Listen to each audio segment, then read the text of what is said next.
If you could change one thing about your menopause experience, what would it be? Welcome to the Women Rockin' Midlife Podcast, soulful wellness to elevate your second act. You deserve to deeply love every moment of your life, living your best life with pure joy, optimal health and abundance, with the energy, time, and inner peace to savor experiences with your loved ones and with yourself. Hi, I'm Jen Kunkel. Join me on this soulful journey to complete wellness in midlife and beyond. Menopause anxiety. It might not be the first symptom that you think of. I ask women this one question very frequently. If you could change one thing about your menopause experience, what would it be? And most of the time I get something like, I just want it to stop. And if I ask them, what's your worst symptom? Or what symptoms do you have?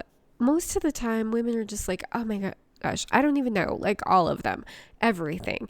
And it seems like one thing, right? It seems like it's just all wadded up into this one ball called menopause. And we don't really isolate out the different symptoms. But after I talked to people for a while, I realized that anxiety is definitely a common thread. And I went through it too. So let's talk about all the ways that anxiety can show up, especially during menopause. It might not be the obvious symptom like rapid heartbeat or palpitations, sweating, trembling, even the nausea or stomach discomfort, feeling like upset stomach, feeling nauseous, feeling like dizzy. Even those things that are more directly associated with anxiety, you might be experiencing those and not realize that it has to do with anxiety. And even if you know you're having some kind of anxiety situation, you might not know it's due to menopause. I had 2 anxiety attacks or panic attacks. I never got anything officially diagnosed, but it definitely was something that had never happened to me before. And I didn't know that it was due to perimenopause. I had no idea that was a symptom. I didn't know what was going on. Thankfully, I was able to solve it. I didn't know that it was about menopause until later, like maybe at least a couple years later. Another thing that can happen with menopause is tension headaches or practically like a migraine, and that can be also associated with anxiety. Here's something you might not have thought of when it comes to anxiety. It can actually show up as things like poor boundaries because you don't want more confrontation or conflict, or you're too anxious inside to even think about boundaries, to set them, to have the conversations, to enforce them. And then that can lead to irritability and just feeling like you're taken advantage of, doing things you don't really want to be doing because you're agreeing to things that you didn't really want to agree to because you're too anxious to set boundaries, and then you have more anxiety. I always talk about this. There are a lot of vicious cycles that happen when we're going through menopause, and it doesn't have to be that way. I don't like to be the doom and gloom, all this is what you're dealing with and this is just how it is, because it's not. There's something you can do about it. So I'm just talking about how these kind of things show up, and then we'll get into what we can do about it. Permanently make it better, make the most of this time of life. And I don't mean just surviving, I mean thriving, okay? And I don't think I mentioned this one as far as anxiety, but if you're going through menopause, you're probably having sleep issues of some kind. Maybe you feel like sleeping all the time. Maybe you're not able to sleep enough. These are all things that could be indicating that you have some level of anxiety. And of course, it's all around menopause, right? So anxiety does not always look like we think it would. It can look like those weak boundaries. It can look like difficulty speaking up for yourself. It can look like feeling irritable. It can look like sleeping too much. It can look like not sleeping enough. And anxiety is really closely tied to depression. For example, I was talking to somebody a while back, and she was talking about being on an antidepressant low dose, even though she really wanted natural solutions. And as we talked more and more, it became apparent that she was also experiencing a lot of anxiety, like usually a very social person who wanted to be around people and suddenly just didn't want to be around people. That anxiety would come up when she needed to be around people, and it was just all she could do to pull herself together, go face the world for a little while, and then hide out in, at home afterwards in PJs in bed or whatever. So maybe you can relate to that. If you can, you're not alone. And, I went through a brief phase of doing that myself. So if that's happening, do your best not to feel guilt, not to feel shame, because that doesn't help anything. It actually ends up perpetuating that cycle. So what can you do? Let's talk about that. So addressing the symptoms by themselves really is just a band-aid. So if you're looking at, okay, I have a headache, what do I do about the headache? Oh, I can't sleep, what do I do about the sleep?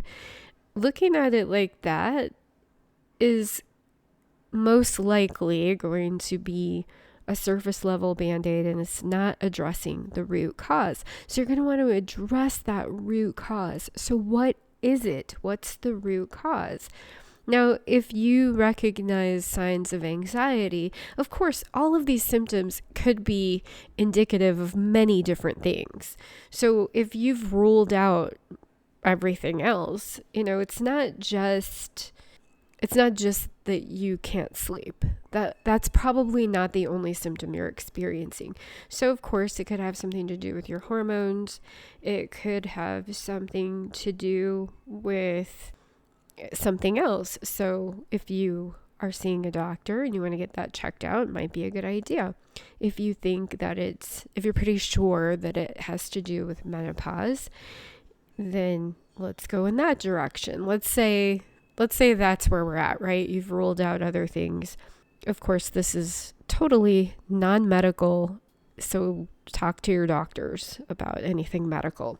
But if you've ruled out all of those things and you want to address the root cause, because you don't want to just start putting band-aids on all the symptoms without addressing the root cause, because then you're going to basically be playing like whack-a-mole with the symptoms, right? One thing's going to come up, you'll take a medication for that maybe, or you'll start meditating. I mean, I'm all about the natural solution, so that's basically what I talk about here. But I know that if you start addressing symptoms like that, then you're probably taking some kind of medications for that. And there's no medication for weak boundaries, right? That's just a behavior, and it's not just a behavior, but it is something that you do or don't do. But it all has to do with your mindset and the way you look at it, and, cultivating that self-love. So let's look at, what does addressing all of it look like? The first culprit that everyone goes to, of course, is hormones, because it's menopause and your hormones are changing. Well, here's how your hormones work in a nutshell. Your hormones are linked to your emotional state. It's like a cycle. So hormones can affect your emotional state, what's going on emotionally, aka anxiety and all the other stuff that I mentioned, right? And then your emotional state can also trigger hormones. So let's take stress, for example, because that's one that most people know about. If your stress is elevated, guess what else elevates? Cortisol, which is a hormone in your body. This isn't the only hormone that's affected, and stress isn't the only thing that affects your hormones. All of your whole emotional spectrum, your thought processes, it all affects your hormones, your biochemicals, right? And this is why medications actually work. Your whole endocrine system, your adrenal glands, your thyroid, etc.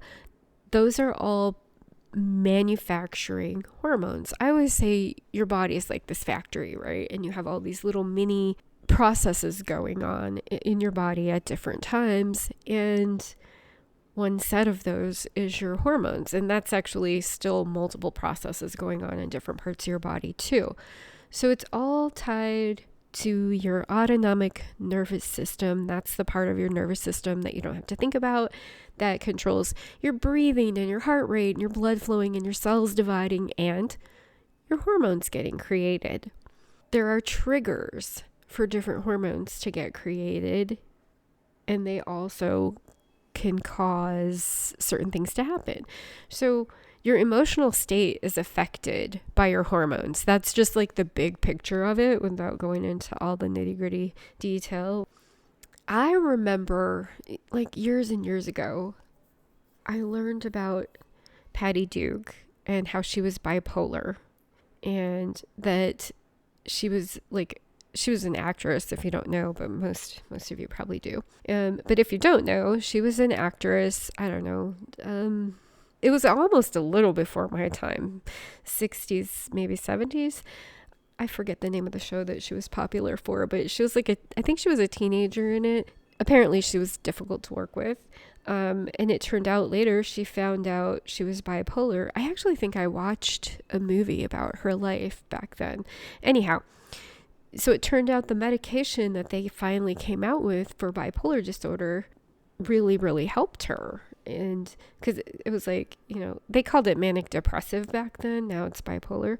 So she would have manic episodes. She would have depressive episodes. So the medication really helped her.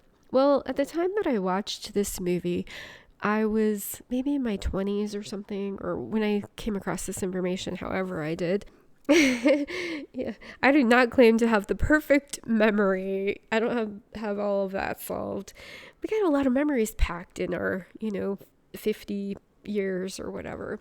I had already changed my chemistry with changing my thoughts and with emotional regulation. I know that sounds crazy because I didn't really set that up. So I had experienced depression when I was younger, when I was a teen, and I didn't talk about it because, kind of like Patty Duke, nobody talked about that. It wasn't even recognized. It was just like, oh, you're difficult, or why are you so sad all the time? What is your problem? It wasn't really something that most people talked about. Like, our mental health just wasn't even on the radar back then, I don't think. So yeah, I was sad a lot, and I liked to be alone, and I didn't want to talk to anybody, and I had suicidal thoughts, and I didn't talk to anyone about it because people didn't talk about stuff like that. In my later teens and my early 20s, I was involved with personal development. I actually learned how to meditate from a book because it wasn't I know in the 70s that was a thing, but not in my circles really. And I don't know. It just wasn't something that I was around. But somehow I came across a book that had a whole bunch of different ways to meditate in it. And that was the initial meditations that I did, was from a book. And actually, one of my favorite meditations in the whole world is from that book. It's one of the first ones that I learned, where you imagine yourself sitting at the bottom of a ocean, and you let your thoughts just kind of float up in a bubble that you picture. Yeah, so it's pretty cool. I actually did not feel so depressed anymore. In fact, I didn't feel depressed at all anymore after doing some of these things, right? Meditation, reading a lot of personal development books, tape programs, the cassette tape programs back in the day, right? I used to do a bunch of those. And I'm hearing about this Patty Duke story, or watching it, whichever it was. And I'm contemplating this all together. And I'm thinking, okay, so if the medications are affecting her body chemistry, and that is affecting her mood, then, I felt like, okay, I did that, but I did it without any medication because I never talked to anybody about it to get on any medication. And I know some people will be like, oh, well, you probably weren't depressed then. Okay, sure. Suicidal thoughts are totally normal, but okay. You can think what you want. I'm convinced if I had gone to a doctor, they would have said, yes, clinical depression, and they probably would have prescribed me something, and I probably would have took it because I didn't know better. But that's not my thing now, so I'm very glad that didn't happen. For a little while, I was actually upset with my mom for not noticing and not taking me to a doctor, but now I'm grateful it all turned out the way that the way that it was supposed to, the way that it was right for me, that's aligned with my values, or maybe it helped create my values. I don't know. Anyway, that is a little peek inside of my head for how I formed my beliefs about the mind-body connection, right? Well, fast forward, like probably about 30 years later now, and there's actually research that backs up what I theorized back then, that mindfulness can change your chemistry.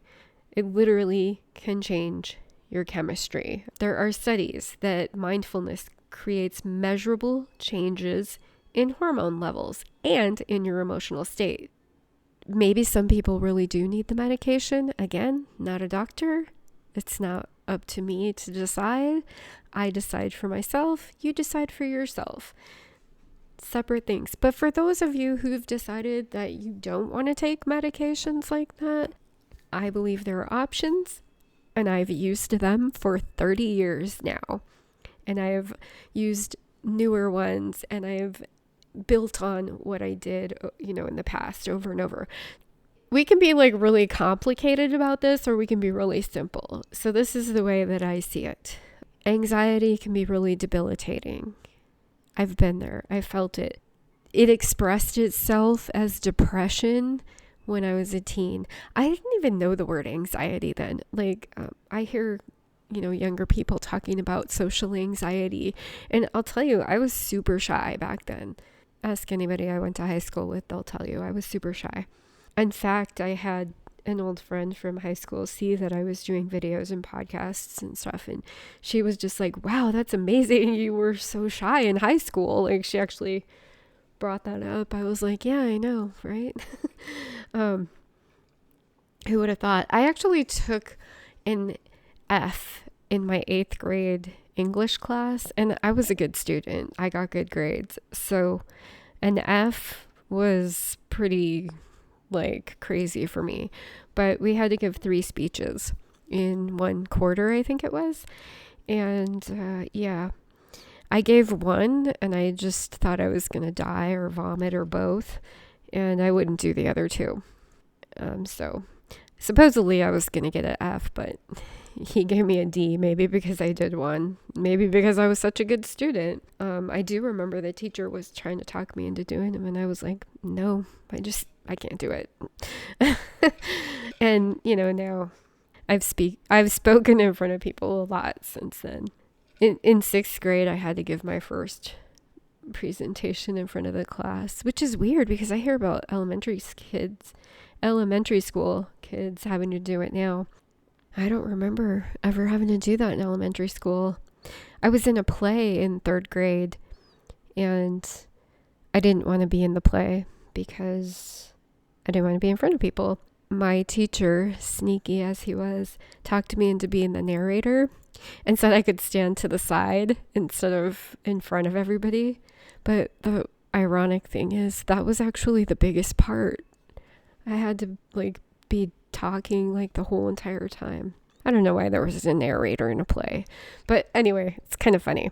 And also ironically, I know this is a little bit of a tangent, but anyway, theater actually turned out to be easier for me to do. I did do some theater, and I took some theater classes, and I took a theater class in my senior year, honestly, because I was kind of lazy and it was easier.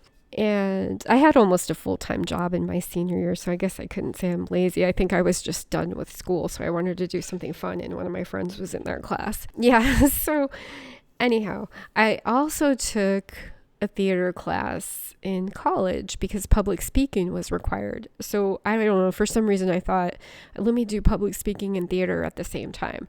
Weirdly, the public speaking course was so stressful to me, and the theater class where I'm pretending to be somebody else was so much easier. I mean, it was still kind of hard, but yes. So now I can speak in front of people and I put videos out and I do podcasts, and it doesn't really bother me so much. I still get nervous a little bit, but it's not like debilitating. It's just kind of like, oh, I want to do well and I want to get my point across and I want to not ramble like I might be right now. So am I going to edit this out? We'll see. Probably not. Why not share a story, right? Does that make it kind of fun? That story has gone on long enough. Let's move on. I mean, I guess stories are more fun than just dry, do this, don't do that. Here's why. Here's the science. How fun is that? Not really. Okay. So, think about that, right? Think about how you are experiencing anxiety, if you are. And if you're not, that's awesome. But think about how it might be showing up in your life, right? What's happening in your day-to-day where you can just kind of stop and be a little more mindful, take a breath. That's one thing that I always tell people. Obviously, in the big picture, really, really addressing the root cause is much deeper than just breathing, but it's a start. If you are in a crisis moment and you are just feeling out of control and overwhelmed, that's one thing you can always do. You always have it with you. You always have your lungs with you. You have your breath with you. Humans tend to breathe very shallowly, and that actually also makes you feel more stressed. So it's this physiological connection with your mind and your body. You don't have to think about breathing to the extent where you have to give every breath a thought in order to stay alive. Your body's going to naturally breathe in some way. But when you're stressed, it tends to be shorter breaths, more shallow. And when you do that more shallow breath, that also increases the stress. So if you stop and you take a longer, deeper, more conscious breath, that actually physiologically affects you. It will help you lower the cortisol, and it will help you balance out all the hormones that are making you feel all wonky, and you won't feel so wonky anymore, and you won't feel so stressed. And yes, wonky is the scientific term for that. So if you want to stop feeling so wonky and instead you want to feel energized, you want to wake up feeling refreshed, you want to feel the mental clarity that you haven't felt since perimenopause started. You want to feel calm and at peace. You want to feel like you don't have to think about taking those deep breaths and consciously make yourself do that. You want that to be natural. You want that to be your natural state where you're just flowing and everything feels easy and you feel healthy again and you just feel like yourself again. If you want to do that, then check out my new program, Hormonal Harmony Quest.